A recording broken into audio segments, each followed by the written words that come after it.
thinking about? Mortgage. Damn it. Money pouring out. But I felt a lump. I know cancer when I feel it. Where is she? What is she up to? Never calling, never saying a word. Stress. It is everyone's inferno, bedeviling our minds, igniting our nights, upending our equilibrium. But it hasn't always been so. Once, its purpose was to save us. If you're a normal mammal, what stress is about is 3 minutes of screaming terror on the savannah, after which it's either over with or you're over with. But everything changed.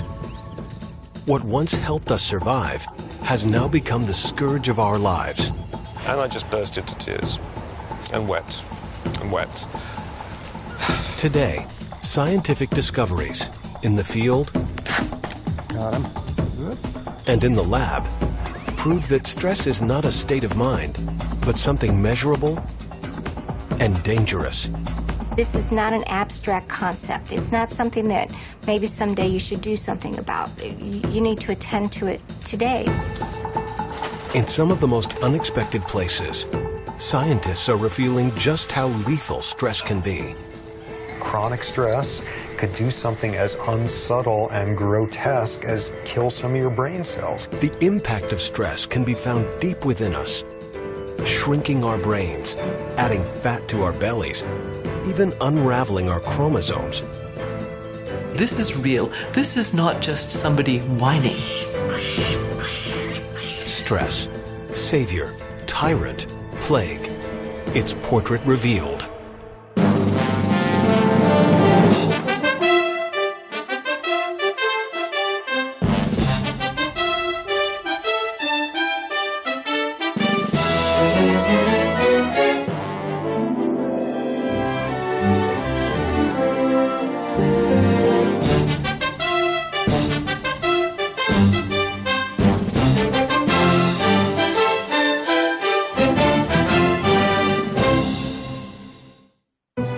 This program was made possible by contributions to your PBS station from viewers like you. Thank you. All of us have a personal relationship with stress, but few of us know how it operates within us or understand how the onslaught of the modern world can stress us to the point of death. Fewer still know what we can do about it.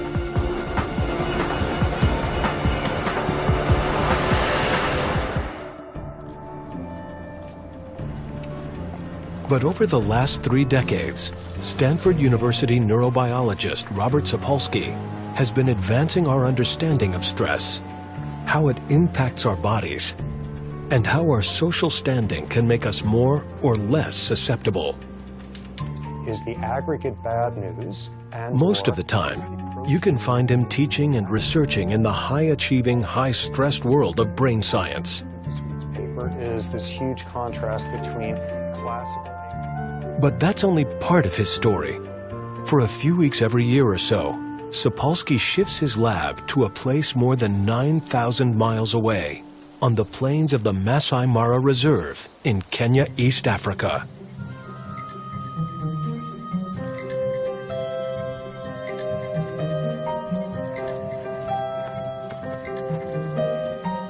Robert Sapolsky first came to Africa over 30 years ago on a hunch. He suspected he could find out more about human stress and disease by looking at non-humans. And he knew just the non-humans. You live in a place like this, you're a baboon, and you only have to spend about 3 hours a day getting your calories. And if you only have to work 3 hours a day, you got 9 hours of free time every day to devote to making somebody else just miserable.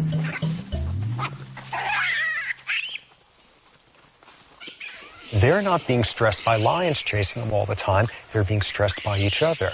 They're being stressed by social and psychological tumult invented by their own species. They're a perfect model for westernized stress-related disease. To determine just what toll stress was taking on their bodies, Sapolsky wanted to look inside these wild baboons at the cellular level for the very first time. To do this, he would have to take their blood in the most unassuming way. Basically, what you're trying to do is anesthetize a baboon without him knowing it's coming.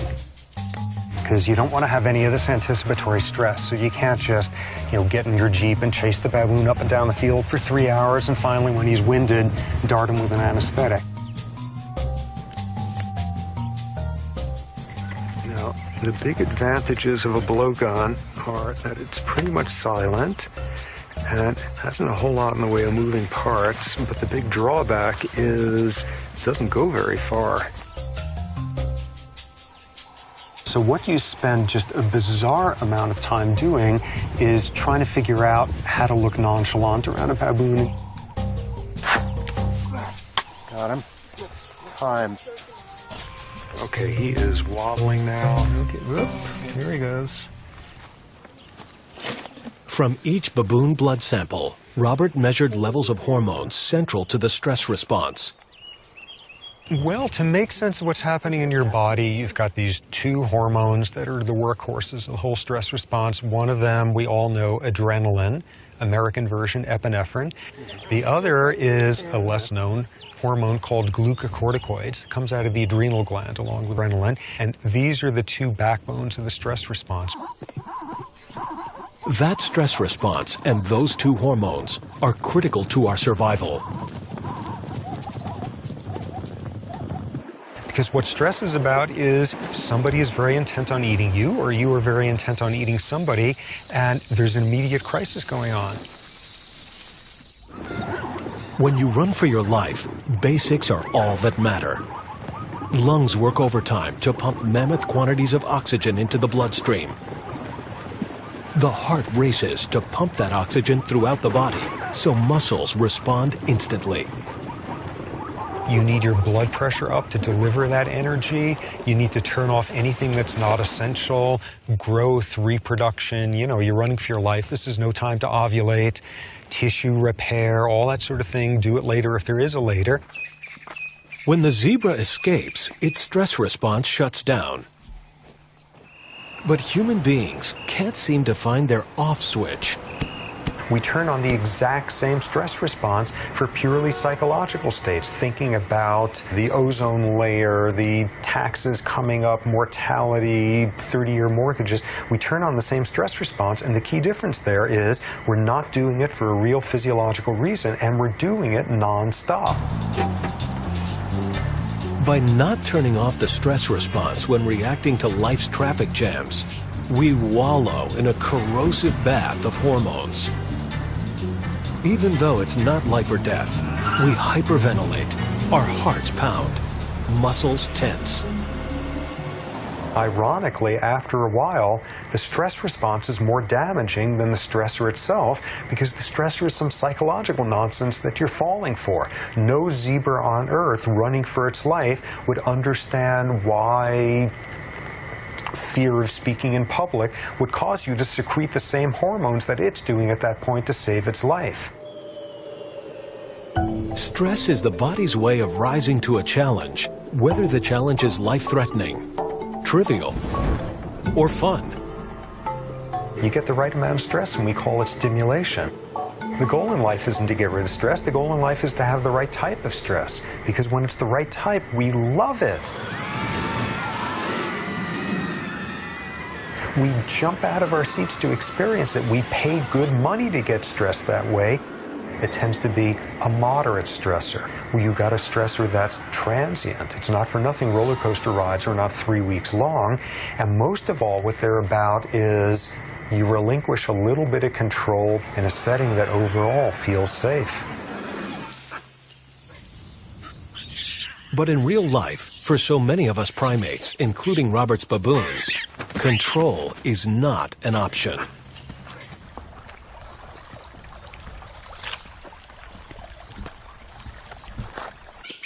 So you get some big male who loses a fight and chases a subadult who bites an adult female who slaps a juvenile who knocks an infant out of a tree, all in 15 seconds. So insofar as a huge component of stress is lack of control, lack of predictability, you're sitting there and you're just watching the zebra, and somebody else is having a bad day, and it's your rear end that's going to get slashed. So tremendously psychologically stressful for the folks further down on the hierarchy.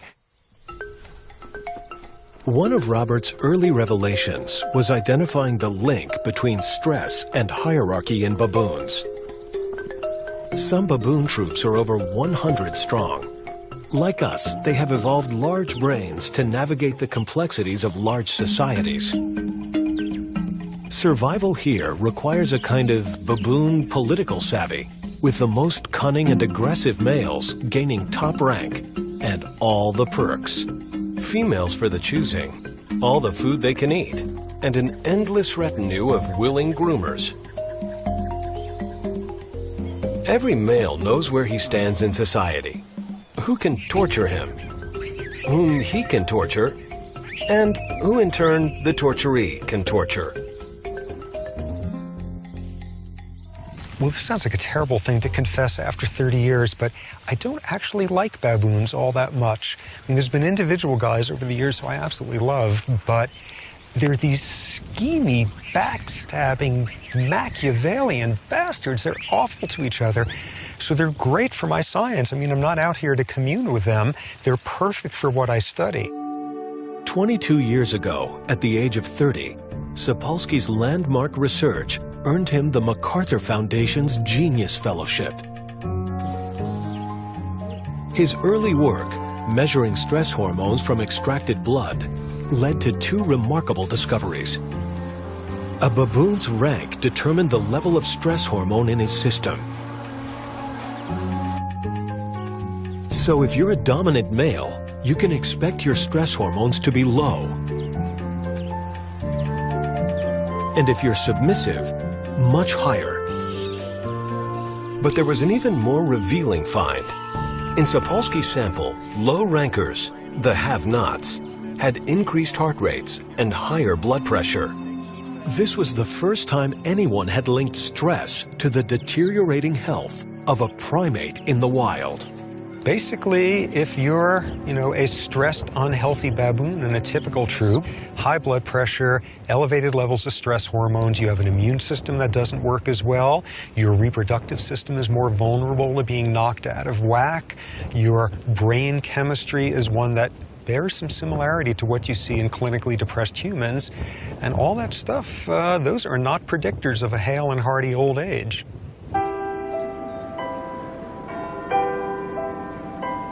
Could this also be true for that other primate? As Robert Sapolsky was monitoring stress in baboons, Professor Sir Michael Marmot was leading a study in Great Britain that tracked the health of more than 28,000 people over the course of 40 years.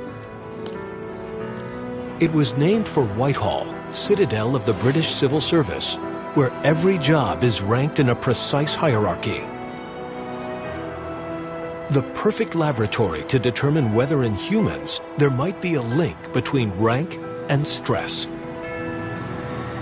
I mean, that's the thing about stress. I think you've got to look at it in both acute terms and chronic terms. And I think I've been under chronic stress in this organisation simply because I'm a square peg in a round hole. Kevin Brooks is a government lawyer. His rank, level 7, means he has little seniority in his department.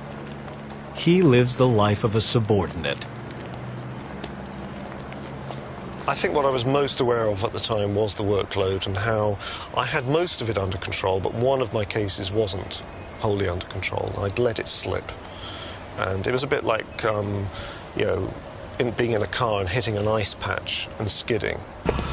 But nonetheless, I came in Monday morning, and my immediate manager, let's call him Ben. Ben wants a word with you. So we find a room, he shuts the door, then he says, you know what you've done. You know what happened while you were away. We couldn't find one of your files. Do you know what that meant? He just gave me a darn good kicking, psychologically. He did me over. And at the end of it, it was more threats. It was, right, this may be a disciplinary matter. So I left the room, crossed over the corridor to my own room, and I just burst into tears and wept and wept.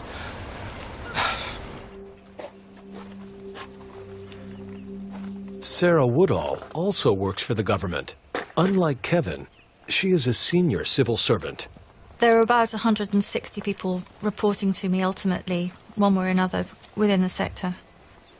I do really enjoy working in the civil service. It's quite a dynamic environment. It can be quite exciting. I like working with lots of people. So yeah, I do really enjoy my job.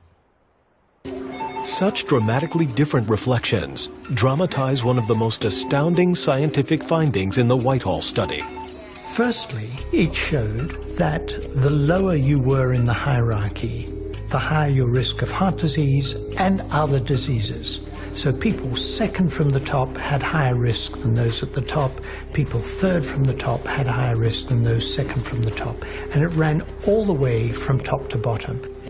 We're dealing with people in stable jobs with no industrial exposures. And yet, your position in the hierarchy intimately related to your risk of disease and length of life. I've been very lucky. I haven't ever experienced any problems with my health. Since I've been in the senior civil service, I haven't had a day off with ill health. So I've been very fortunate. In my own situation, I think that my career is pretty much tainted. It's pretty much arrested because I've had, for instance, for the last 3 years at work, I've been off sick for probably half that time. This particular study is sort of the Rosetta Stone of the whole field because it's the British civil service system. Everybody's got the same medical care. Everybody's got the same universal health care system, just like the baboons. All the baboons eat the same thing. They have the same level of activity. It's not the stuff that, oh, if you're a low-ranking baboon, you smoke too much and you drink too much. And if you're a low-ranking British civil service guy, you never go to the doctor and you don't get preventative vaccines. Both of these studies rule out all those confounds, and they produce virtually identical findings. On both sides of the primate divide, there are soul-wrenching stories and life-threatening consequences. For every subordinate like Kevin living a life of baboon uncertainty, there is an alpha strutting his stuff, glorying in power over someone else, someone unsuspecting, someone low-ranking.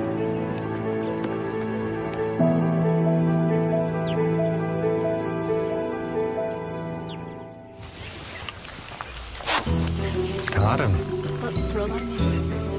1246.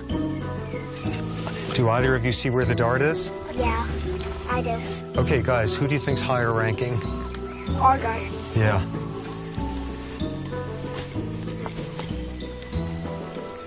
Watch carefully, make sure the other guy doesn't hassle him. This year, Robert brought his family to Africa. His wife, neuropsychologist Lisa Scher-Sapolsky, has also done extensive research with baboons. And for the first time, they brought along their kids, Benjamin and Rachel. As asleep as he looks. You know, all the baboons are perfectly willing to get very freaked out by a human coming over and touching one of these guys, but cover him with a burlap and he doesn't exist anymore. Oh my God, he's there, he's there. Oh, not there anymore. Okay. So this is not quite like take your kids to work day, but you know, this is a pretty central feature of who I am by now and who my wife and I are. And you know, if our kids want to know where we came from, this is pretty fundamental. As in previous seasons, Robert measures how individuals at every level of the baboon hierarchy react to and recover from stress. So what we're doing, we're now going to challenge the system with increasing doses of epinephrine.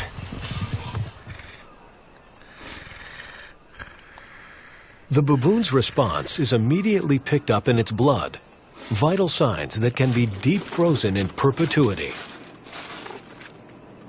It's this storehouse of potential knowledge, and I got 30 years of those blood samples frozen away at this point because you never know when some new hormone or some new something or other pops up, and that's the thing to look at and start pulling out those samples back to when, you know, Jimmy Carter was president. 150. I'm 25. Anticipating the long reach of stress is a recent idea. For when Robert was Rachel's age, scientists believed stress was the cause of only one major problem. This is a picture of a major American personnel problem. An ugly sore that doctors call a peptic ulcer, eating away at the wall of a man's stomach. Those stomach pains that you talk about, the gnawing, the burning, those are obvious symptoms of gastric ulcer. 30 years ago, what's the disease that comes to everybody's mind when you mention stress? It's ulcers. Stress and ulcers, stress and ulcers. And this was the first stress-related disease discovered, in fact, 70 years ago. What I want you to do is to work on your attitude. My attitude? That's right. Ulcers breed on the wrong kind of feelings. You've got to be honest with yourself about the way you feel about it. Finding a new doctor sounds like a better answer to me. The connection between stress and ulcers was mainstream medical gospel until the early 1980s. Then, Australian researchers identified a bacteria as the major cause of ulcers. And this overthrew the entire field. It's got nothing to do with stress. It's a bacterial disorder. And I'm willing to bet half the gastroenterologists on earth, when they heard about this, went out and celebrated that night. This was like the greatest news. Never again were they going to have to sit down their patients and make eye contact and ask them, how's it going? So anything stressful, it's got nothing to do with stress. It's a bacterial disorder. So no longer would the solution be stress management. Now it could be something as simple as a pill. It was a major breakthrough. Stress didn't cause ulcers. Case closed. But a few years later, the research took a new twist. Scientists discovered that this ulcer-causing bacteria wasn't unique. In fact, as much as 2/3 of the world's population has it. So why do only a fraction of these people develop ulcers? Research revealed that when stressed, the body begins shutting down all non-essential systems, including the immune system.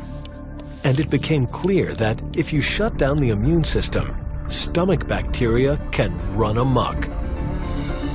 Because what the stress does is wipe out the ability of your body to begin to repair your stomach walls when they start rotting away from this bacteria. So stress can cause ulcers by disrupting our body's ability to heal itself. If stress can undermine the immune system, what other havoc can it wreak? One answer comes from a colony of captive macaque monkeys near Winston-Salem, North Carolina.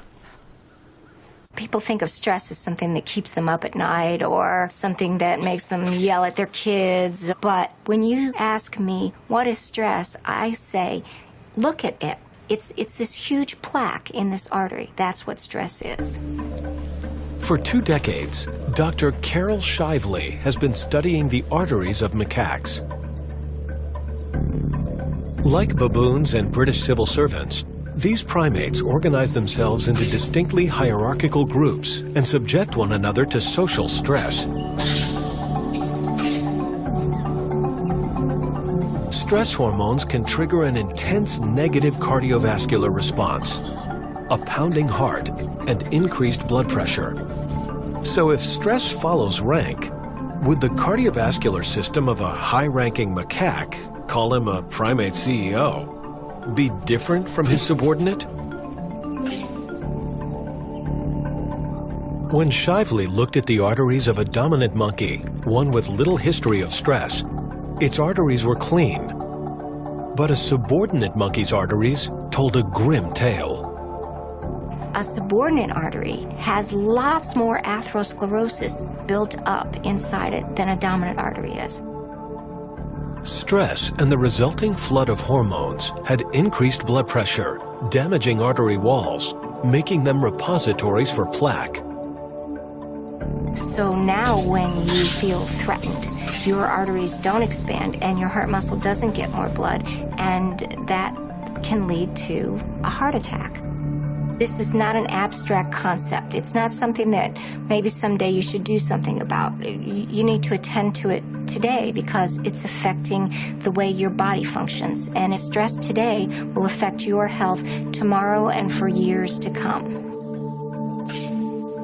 Social and psychological stress, whether macaque, human, or baboon, can clog our arteries, restrict blood flow, jeopardize the health of our heart.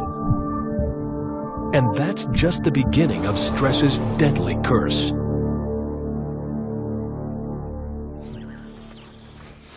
Robert's early research demonstrated that stress can work on us in an even more frightening way. Well, back when I was starting in this business, what I wound up focusing on was what seemed an utterly implausible idea at the time, which was chronic stress and chronic exposure to glucocorticoids could do something as unsubtle and grotesque as kill some of your brain cells. As a PhD candidate at Rockefeller University in the early 80s, Sapolsky collaborated with his mentor, Dr. Bruce McEwen, to follow the path of stress into the brain. They subjected lab rats to chronic stress and then examined their brain cells. The team made an astonishing find. While the cells of normal rat brains have extensive branches, stressed rats' brain cells were dramatically smaller. And what was most interesting in many ways was the part of the brain where this was happening, hippocampus. You take intro neurobiology anytime for the last 5,000 years, and what you learn is hippocampus is learning and memory. Stress in these rats shrank the part of their brain responsible for memory. Stress affects memory in two ways. Chronic stress can actually change brain circuits so that we lose the capacity to remember things as we need to. Very severe acute stress can have another effect, which is often we refer to as stress makes you stupid, which is making it impossible for you over short periods of time to remember things you know perfectly well.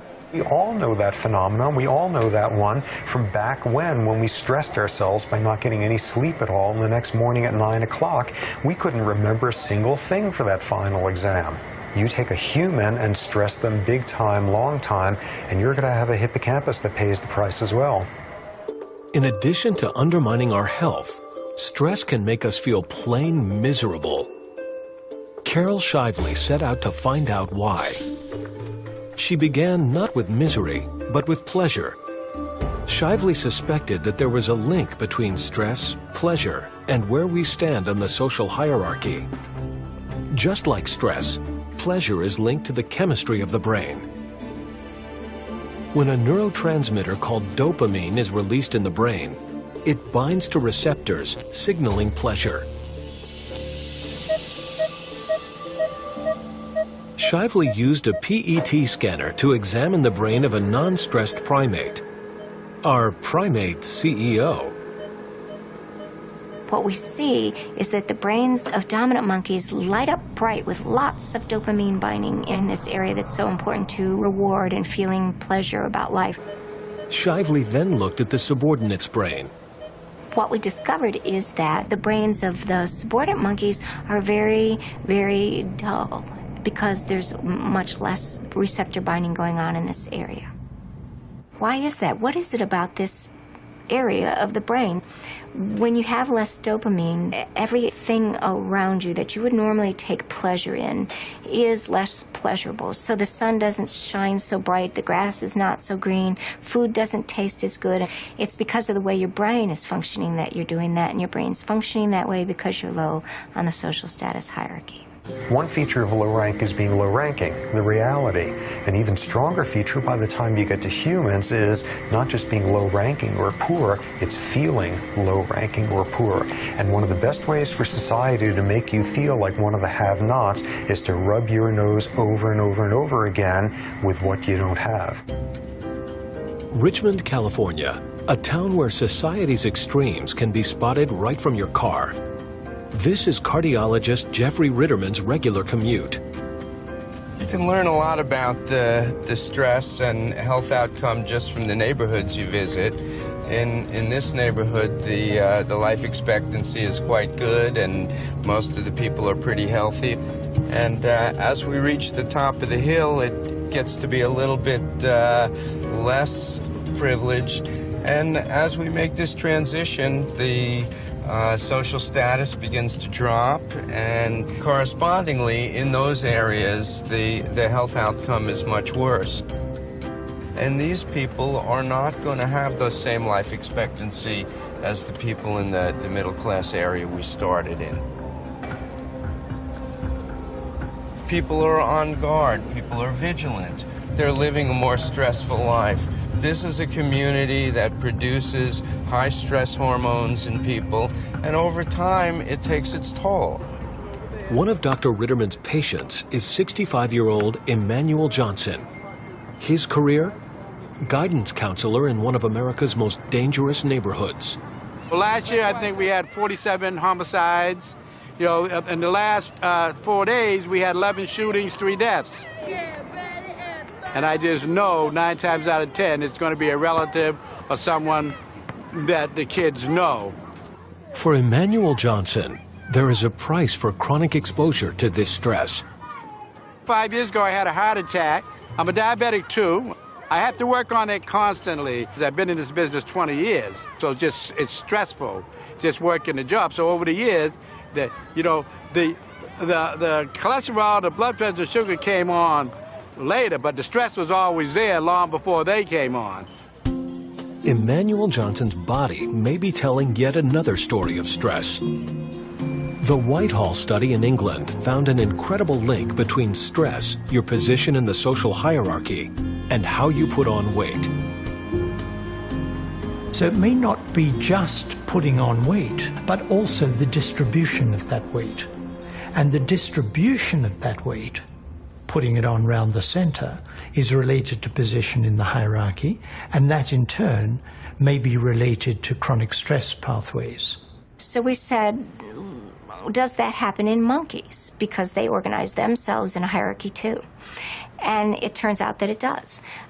Subordinate monkeys are more likely to have fat in their abdomen than are dominant monkeys. I think the most amazing observation that I've made in my lab is this idea that stress could actually change the way you deposit fat on your body. To me, that was a bizarre idea that you could actually alter the way fat is distributed. Sapolsky, Shively, and others think stress could be a critical factor in the global obesity epidemic. Even worse, fat brought on by stress is dangerous fat. You know that fat carried on the trunk or actually inside the abdomen is much worse for you than fat carried elsewhere on the body. It behaves differently. It produces different kinds of hormones and chemicals and has different effects on your health. Whatever it is that works for an individual, they need to value stress reduction. I think the problem in our society is that we don't value stress reduction. We, in fact, value the opposite. We admire the person who not only multitasks and does 2 things at once, but does 5 things at once. We kind of admire that person. How do they manage that, you know? Well, that's incredibly stressful way to live. We have to change our values and value people who understand a balanced and serene life.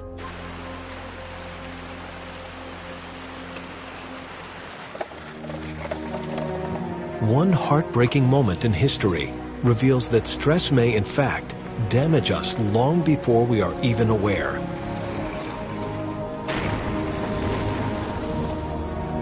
Holland, late 1944. A brutal winter and a merciless army of occupation conspire to starve a nation. It is known as the Dutch Hunger Winter. For those who survive today, these are haunting memories. Ik had niks. Ik kon hem niet zelf voeden meer. Het leek wel of ik de tering had, zo ziek was ik. En dan moet je voor zo'n kind gaan zorgen. Vond ik heel erg. Dat heb ik gedaan op de Dam, naast het paleis. En ik heb gevraagd aan de kosteres: wilt u zolang als de oorlog duurt mijn kindje grootbrengen? Want ik kan het niet. Dutch researcher Tessa Roseboom had heard many of those tragic memories. She and her team wanted to know if there were any lingering effects. Roseboom knew that our bodies respond to famine in much the same way they respond to other stressors. So she set out to see if the fetuses of women pregnant during these arduous days could possibly be affected by stress. Because of meticulous record-keeping by the Dutch, Roseboom was able to identify over 2,400 people who could have been impacted. She and her team analyzed the data from those born during and after the famine and came to a surprising conclusion. I think that you could say that these babies were exposed to stress in fetal life, and they're still suffering the consequences of that now, 60 years later. Many of the Dutch hunger winter children live today, all in their 60s. Many still bear the scars of war. We found that babies who were conceived during the famine have an increased risk of cardiovascular disease. They have more hypercholesterolemia. They are more responsive to stress. And they generally are in poorer health than people who were born before the famine or conceived after it. Researchers think that stress hormones in a mother's blood triggered a change in the nervous system of the fetus as it struggled with starvation. This was the fetus's first encounter with stress. 6 decades later, the bodies of these Dutch hunger winter children still haven't forgotten. What we now know is it's not just your fat cell storage that winds up being vulnerable to events like this. It's your brain chemistry. It's your capacity to learn as an adult. It's your capacity to respond to stress adaptively rather than maladaptively. How readily you fall into depression. How vulnerable you are to psychiatric disorders. Yet another realm in which early experience and early stress can leave a very bad footprint. If I had had the option, I would not have opted to be bipolar. But now that I am bipolar, I'll have to live with it. Dus dan heb je dat gevoel van als je wat soepeler leeft, dat je dat niet hebt. Ik kan het niet echt zeggen. Ik ben wel gauw boos. What the Dutch hunger winter phenomenon is about is experience environment starts long before birth, and adverse, stressful environments can leave imprints, can leave scars lasting a whole lifetime.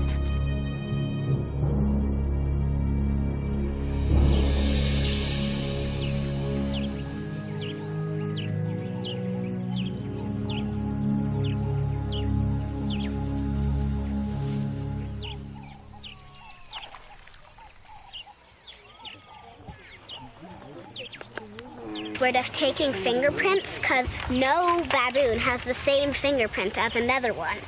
So we just took Coney bears, and I'm hoping to go over to Riff and get his.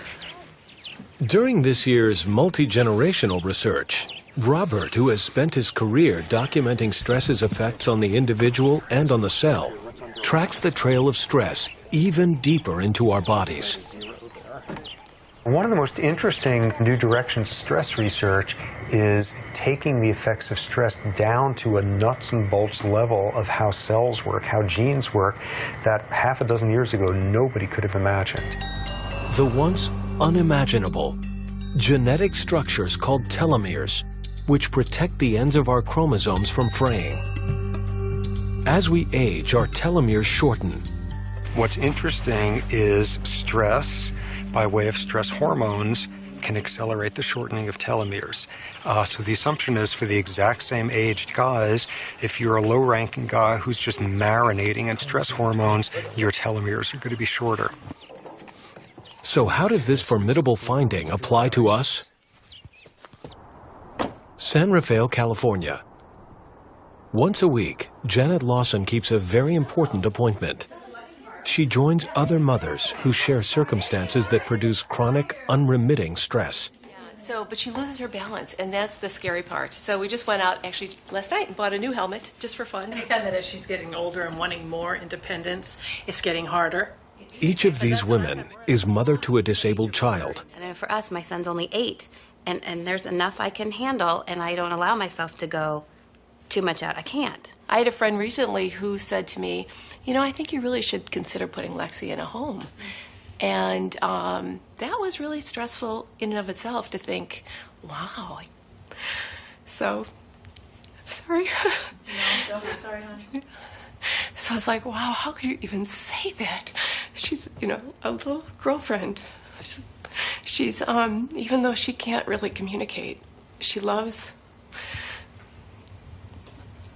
She loves. She loves. She loves life. She loves.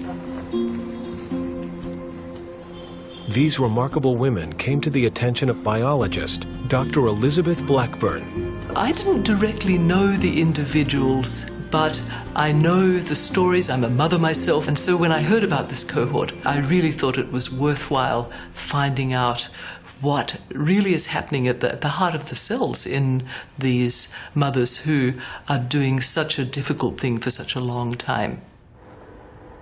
Dr. Blackburn is a leader in the field of telomere research.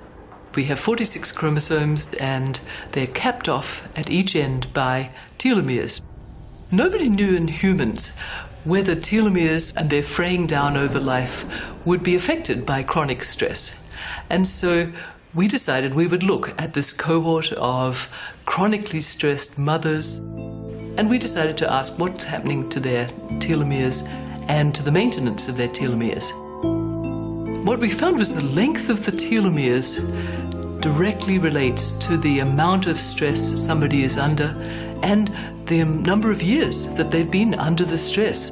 Such stressed mothers became the focus of a study by Dr. Blackburn's colleague, psychologist Alyssa Eppel. Mothers of young children are a highly stressed group. They're often balancing competing demands like work and child rearing, and often don't have time to take care of themselves. So if you add on top of that the extra burden of caring for a child with special needs, it can be overwhelming. It can tax the very reserves that sustain people. And if they're stressed, if they report stress, they tend to die earlier. These women have shortened telomeres, decreased activity of this enzyme, and very, very rough number, for every year you were taking care of a chronically ill child, you got roughly 6 years worth of aging. This is real. This is not just somebody whining. This is real, medically serious aging going on, and we can see that it's actually caused by the chronic stress. But there is hope. Dr. Blackburn co-discovered an enzyme, telomerase, that can repair the damage. It's what I always call it, the threat of hope. Preliminary data suggests that a meeting of minds such as this may actually have a health benefit by stimulating the healing effects of telomerase. And laugh. And laugh. If you don't laugh, forget it. You can't handle it. What I found is that the humor is something, there's a certain level of black humor that we have about our kids that only we appreciate. We're the only ones who get the jokes, and in a way, we're the only ones who are allowed to laugh at the jokes. One of the questions in the stress field is, what are the active ingredients that reduce stress and that promote longevity? And compassion and caring for others may be one of those most important ingredients. So those may be the factors that promote longevity and increase telomerase and keep our cells rejuvenating and regenerating. So perhaps connecting with and helping others can help us to mend ourselves and maybe even live longer, healthier lives. 20 years ago, Robert got a shocking preview of this idea. The first troop he ever studied, the baboons he felt closest to and had written books about, suffered a calamity. It would have a profound effect on his research. The Kikarok troop is the one I started with 30 years ago. And they were your basic old baboon troop at the time, and which means males were aggressive and society was highly stratified and females took a lot of grief, and your basic off-the-rack baboon troop. And then about, by now, almost 20 years ago, something horrific and scientifically very interesting happened to that troop. The Kikarok troop took to foraging for food in the garbage dump of a popular tourist lodge. It was a fatal move. The trash included meat tainted with tuberculosis. The result was that nearly half the males in the troop died. Not unreasonably, I got depressed as hell and pretty damn angry about what happened. You know, you're 30 years old, you can afford to expend a lot of emotion on a baboon troop, and there was a lot of emotion there. For Robert, a decade of research appeared to have been lost. But then he made a curious observation about who had died and who had survived. It wasn't random who died. In that troop, if you were aggressive, and if you were not particularly socially connected, socially affiliative, you didn't spend your time grooming and hanging out, if you were that kind of male, you died. Every alpha male was gone. The Kikarok troop had been transformed. And what you were left with was twice as many females as males, and the males who were remaining were, you know, just to use scientific jargon, they were good guys. They were not aggressive jerks. They were nice to the females. They were very socially affiliative. It completely transformed the atmosphere of the troop. When male baboons reach adolescence, they typically leave their home troop and roam, eventually finding a new troop.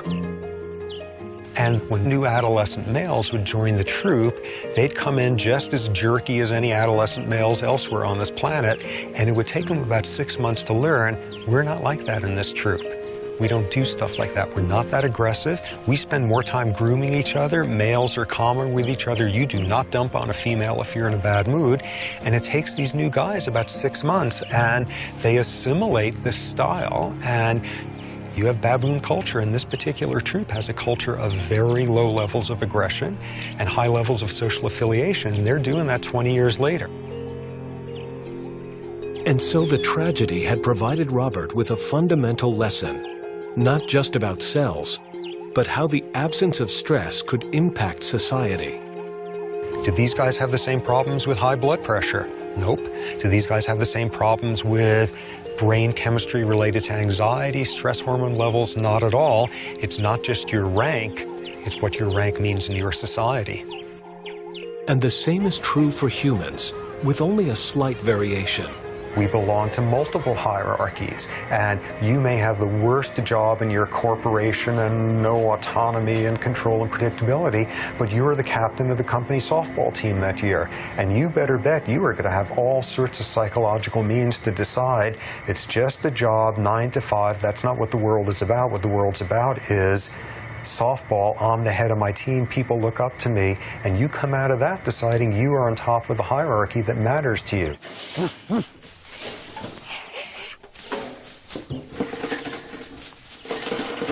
Well, that worked. And lots of baboon poop. Which, under the right circumstances with the right season's experiment, is a gold mine. Unfortunately, this time around, it's just a cage to have to clean now.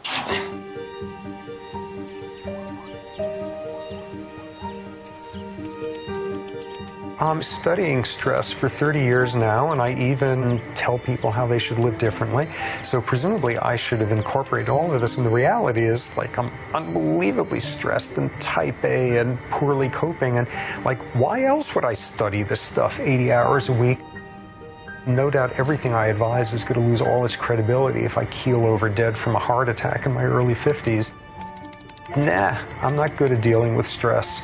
You know, one thing that works to my advantage is I love my work and I love every aspect of it, so that's good. But nonetheless, this is pretty clearly a different place than the savannah in East Africa. You know, you can do science here that's very different and more interesting in some ways. You can have hot showers on a more regular basis. It's a more interesting, varied world in lots of ways, but you know, there's a lot out there that you sure miss.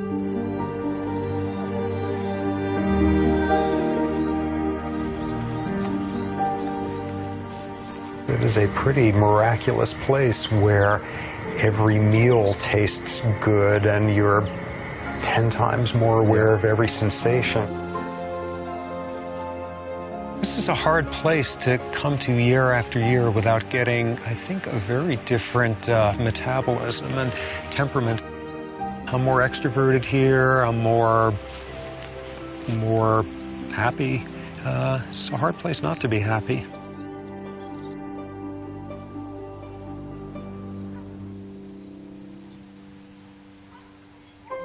So one antidote to stress may be finding a place where we have control. But how do we reckon with all the time we spend at work? I would say what we've learned from the Whitehall study, from the study of the non-human primates, is the conditions in which people live and work are absolutely vital for their health. Senior civil servant Sarah Woodhall enjoys the benefits of control. I don't think I suffer from stress. I don't work 100 hours a week. I control the amount of work that I do to make sure that I can continue to deliver long term. Control, the amount of control, is intimately related to where you are in the occupational hierarchy. And what we have found is, in general, where people report to us that things have got worse, that the amount of work stress has gone up, their illness rates go up. Where people report to us that they've got more control, they're being treated more fairly at work, there's more justice in the amount of treatment, so things are getting better, the amount of illness goes down. I've been very lucky. I haven't ever experienced any problems with my health. But not everyone is so lucky. So is there a prescription for the vast majority of us who aren't at the top? Give people more involvement in the work, give them more say in what they're doing, give them more reward for the amount of effort they put out, and it might well be you'll have not just a healthier workplace, but a more productive workplace as well. I've managed to achieve a degree of control. At the moment, I'm in a really good position. This is the first time where I feel I've had a boss who appreciates me. He doesn't dominate team meetings, he sits back. He invites people to contribute. He lets other people chair. He's a real manager. And he, from the start, when I returned after my latest sick leave just 6 months ago, he was so positive. I think I feel sufficiently empowered.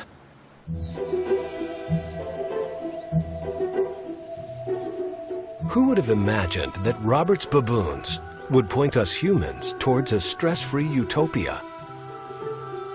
This may sound a little fanciful, but I think what we're trying to create is a better society. The implications, both of the baboons and of the British civil servants, is how can we create a society that has the conditions that allow people to flourish? And that's where this is heading, to create a better society that promotes human flourishing.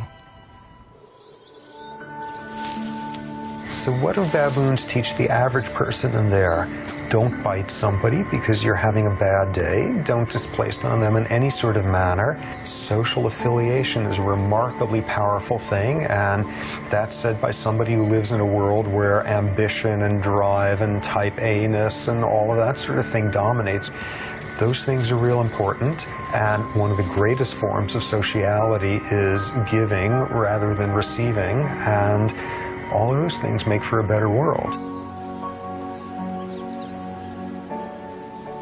Another one of the things that baboons teach us is if they're able to, in one generation, transform what are supposed to be textbook social systems sort of engraved in stone, we don't have an excuse when we say there's certain inevitabilities about human social systems. And so, the haunting question that endures from Robert's life work: Are we brave enough to learn from a baboon? The Keekarok troop didn't just survive without stress, they thrived. Can we?